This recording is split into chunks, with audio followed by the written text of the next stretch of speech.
எப்போவுமே ஊர்ல விறகு அடுப்பு தான் யூஸ் பண்ணுவாங்க. ஒரு தடவ சின்ன வயசுல ஆனுவல் லீவுக்கு ஊருக்கு போயிருக்கும்போது பார்க்குறேன், இந்த மாரி ஒரு ஃப்ளோட்டிங் தூம் ஒண்ணு இன்ஸ்டால் பண்ணிட்டு, இதுலேருந்து இனிமே அடுப்பு எரியும் அப்படின்னு சொல்லிட்டாங்க. ஆட்டு சாணம், மாட்டு சாணம், அப்புறம் எல்லா பயோ வேஸ்ட்டையும் இதில கொட்டுவாங்க. காலையில பார்த்தா அடுப்பு எரியும். எப்படின்னு ஒரு அண்டர்ஸ்டாண்டிங்கே இருக்காது.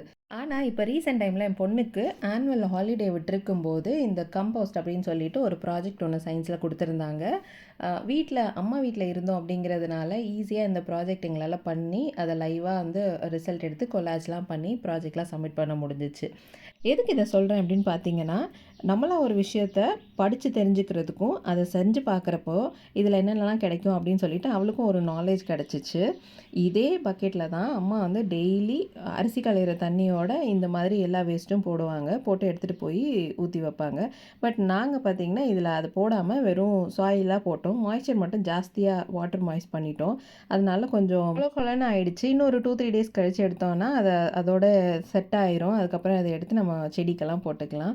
இப்போ ரீசென்ட் டைம்ல நெறைய மார்க்கெட்டிங் பார்க்குறேன். அதாவது சின்ன டேங்க்கா கூட இப்பலாம் கொண்டு வந்து வீட்டு பக்கத்துல வச்சுக்கிறாங்க. வீட்டுக்குள்ளே ஒரு 2 அடி, 2 1/2 அடி இருக்க மாதிரி. அதுலருந்து வேஸ்ட்டெல்லாம் நம்ம போட்டுட்டு, நம்ம செடிக்கும் இது எடுத்துக்கலாம், உரமாவும் எடுத்துக்கலாம், நம்ம கேஸாவும் எடுத்துக்கலாம் அப்படின்னு சொல்லி போட்டு நெறைய ஆட் இந்த மாரி பார்க்குறேன். பயோ கேஸ் அப்படின்னு சொல்லிட்டு. மேபி ஓன் ஹவுஸ் வச்சிருக்கவங்களுக்கு இது கொஞ்சம் யூஸ்ஃபுல்லா இருக்கும்னு நெனைக்கிறேன்.